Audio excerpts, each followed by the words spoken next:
Greetings, everyone. I'm Larry Hansen. I'm Chief Marketing and Sustainability Officer for Conference Direct, and this will be our most recent episode of CD Live. And joining me as co-host is Adam Briggs, our SVP of Operations that is focused on our technology here at Conference Direct. And we have a great guest today.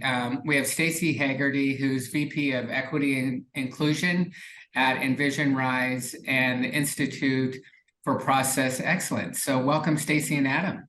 Thank you. I'm excited to be here. Looking forward to our conversation.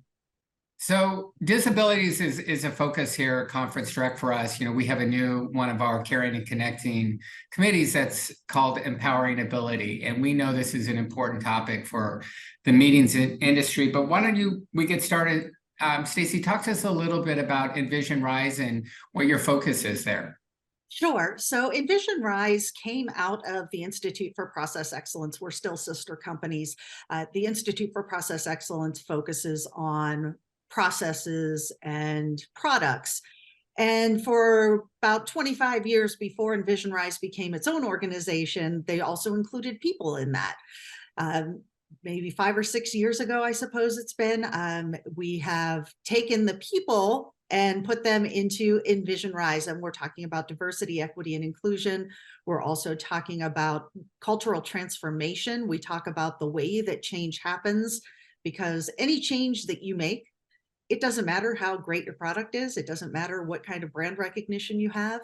If your people aren't willing to execute that change or are really resistant to it, it's going to fail. Or it's not, at least it's not going to be what you needed it to be. So that is where Envision Rise comes in. And one of the big things that we look at is, how do our people feel when they're at work? And do they feel as though they're valued? Do they feel as though the individual experience they bring to the organization is something that is encouraged, rather than something that is sort of, well, that's not the way we do things. Innovation comes from all sorts of places. And when you've got a diverse workforce, you're going to have more diverse innovation. Great. And Staci did speak at one of our events recently. It was awesome. So that's what teed this up. But thank you, Staci, again for joining us. So yeah, no, it's fantastic, Staci. And you know, planners these days have so much on their plates and so much to consider. Obviously, everyone understands that accessibility is important, but what really makes it, or what should make it a priority for our customers and other planners in terms of their initiatives for their events? So I think for many people, especially those who don't have a disability themselves, they feel uncomfortable with the idea of addressing disabilities because they don't want to offend, they don't want to hurt someone's feelings. But really what you're looking at is making an event that is not only accessible to people with disabilities, it also tends to improve the experience for everyone.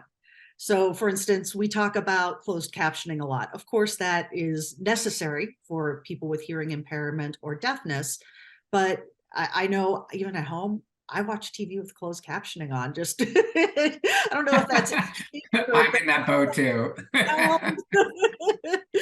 But it helps so much. One of the things that I talk about with closed captioning in particular is the way that adults learn.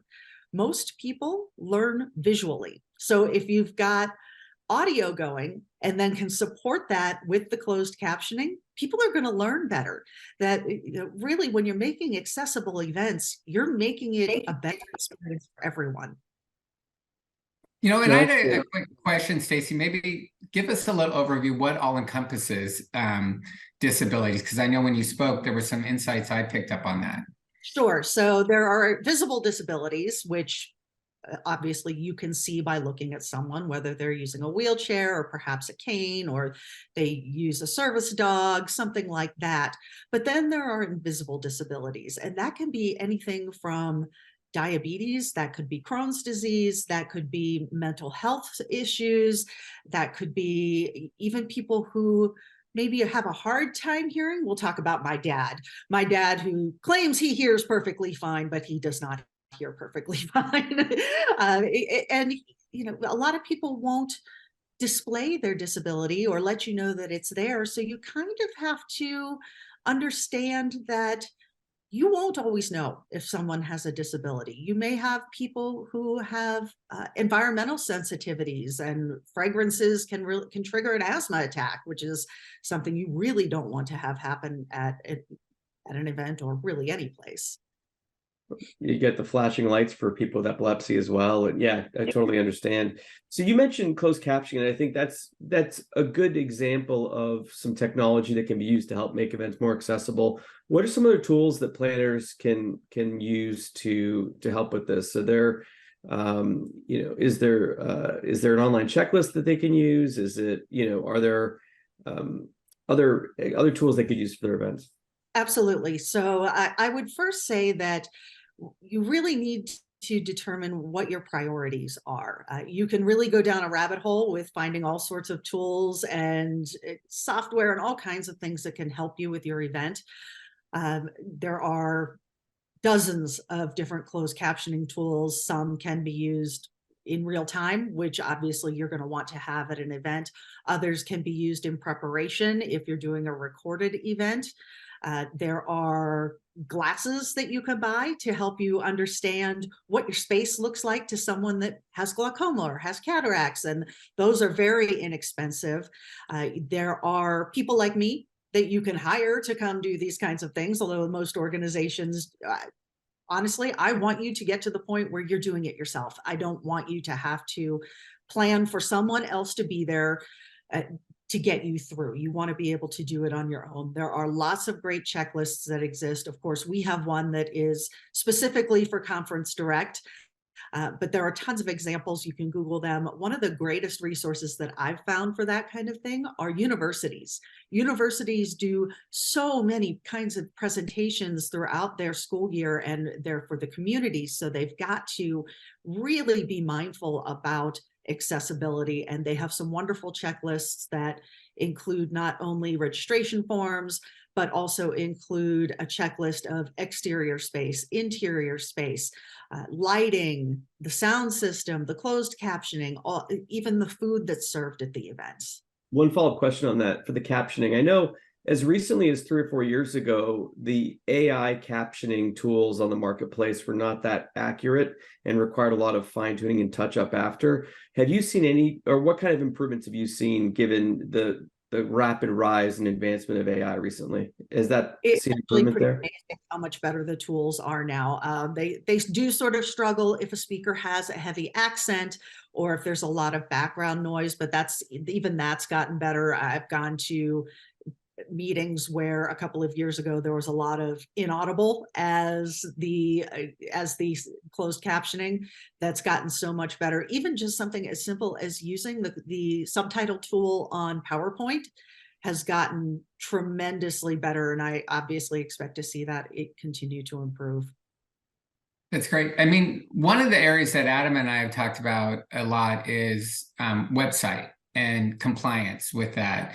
Talk to us about some best practices and how a meeting planner might approach that. Most tools now for websites offer an accessibility check, and please use that.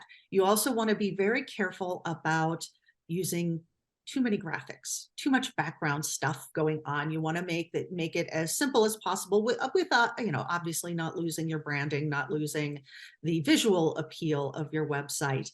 But absolutely do an accessibility check. Most software has it. Even Office has an accessibility check, and you want to make sure that you're using that, and also using alt text. Screen readers require alt text. So if you've got lots of pretty pictures, you want to describe what's in that picture, because that allows the person using the screen reader to have a similar experience to everybody else. Good point. Excellent. What are your thoughts on, in terms of web compliance? There's some tools that I'm seeing coming to the marketplace that actually, they take it a step beyond the accessibility check, and they give you the ability to have like an accessibility widget where it applies a layer on top of the website that can add additional levels of capability in terms of someone customizing the experience to suit their specific disability. Have you heard of any of that? And if you have, what's your opinion on that?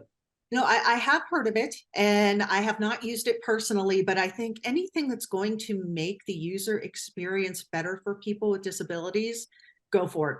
Obviously, it's an added expense that an organization may not be prepared to take on at this moment, but sooner or later, it's going to be required. And starting to get ready for that now is important. It takes a long time to make a website accessible if you're using the accessibility tool, and you've got to have somebody who's good at it, because if someone is creating alt text and they don't know how to do it, it can come off kind of awkward and weird.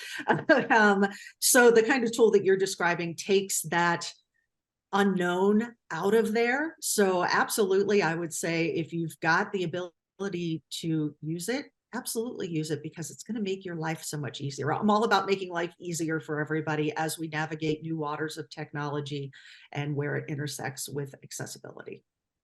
No, it's great. We do have one that we're looking at offering as a service for our customers. So we're hoping to roll that out for 2024. There's been a bit of debate in the marketplace in terms of ADA specific regulations and the kind of the application to the ADA to the web environment, right? Like, I know it's something we should be doing, but do people run the risk of running afoul of ADA regulations if they're not exercising web compliance? That's a good question, and it is unclear right now. So remember, the ADA was passed, the Americans with Disabilities Act was passed in 1991, where technology was nowhere near what we have today. We still had modems screaming at us for those of us that even had accessibility to websites.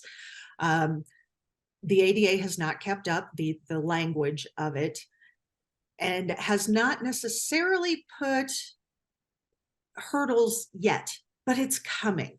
And what we learned since 2020, when we all went home to work, is how important it is to make cyberspace accessible to people. And when you've got requirements from the ADA telling you need to do it, usually they give you time to get that taken care of. But remember, public spaces is what's covered in the ADA. And when you're looking at websites, is that a public space? It is a public space. So whether it's required or not, it at this point is unclear in a lot of ways. Now, if you go to a government website or something like that, you're going to see a whole lot more compliance than you would see with a private organization. Right. I know it's a bit of a gray area. Yeah. It really is. And, unfortunately, what it's likely going to take is some sort of lawsuit that's going to force the issue, but it's coming, whether that's through a lawsuit or just through growth through the ADA. And I would say get ready for it now. That way you're not scrambling when it actually becomes very clear. And where should a planner go to get started, Staci? What would you recommend? Google. Honestly, there is so much good information out there. Start there, because then you can learn about what is the ADA? What does it actually say? I think a lot of times we expect that spaces such as meeting spaces have been fully ADA compliant. And what we find out at the last minute is sometimes they aren't.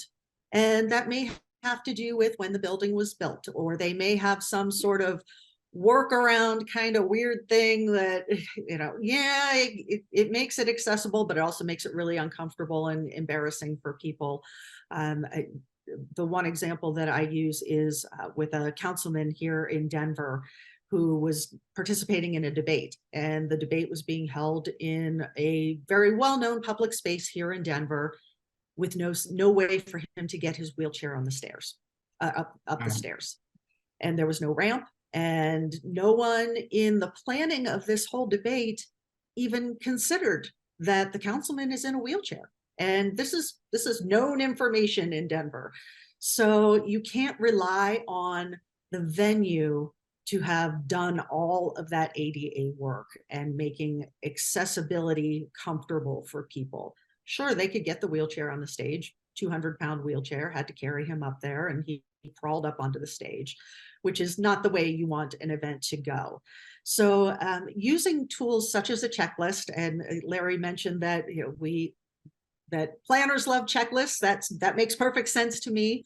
Envision Rise is working with Conference Direct and will be presenting a checklist as well as some more detailed information later this year, which I'm looking forward to. I think it's going to make things easier for folks. I did mention universities have wonderful tools that are out there, especially big public university. Look at your state university website. They usually have tools for meeting planning there. There are always individuals within your community that do this kind of work. You can, if you've got special interest in a particular disability, there are always not-for-profit organizations that work specifically with that disability that you can reach out to, and they will be more than happy to help you figure out how to make your event really accessible for people with that specific disability. For instance, if you know you're planning a meeting for an organization that is specifically for the deaf or hearing impaired, you want to absolutely reach out to an organization in your community and talk with them about that, about what they need. Things like sign language interpreters, it's not as simple as just putting a sign language interpreter on the stage. It's about how the lighting is. It's about what the background is like to truly make it an accessible event. That's really good info. So, and that checklist, once we have that, we will definitely share it with all of you, our customers, because that'll be an excellent resource for everyone. So, Staci, thank you so much for the time today. We really appreciate this. And it's a big focus here for Conference Direct, and all meeting professionals should really take the time to learn more about this. But we thank you for your time today, and look forward to sharing this with everyone. Thank you both. I'm very excited to see where Conference Direct goes with this. I'm very proud of you for taking this step, because so many times people with disabilities are overlooked in this space. Thank you. Thanks for joining us.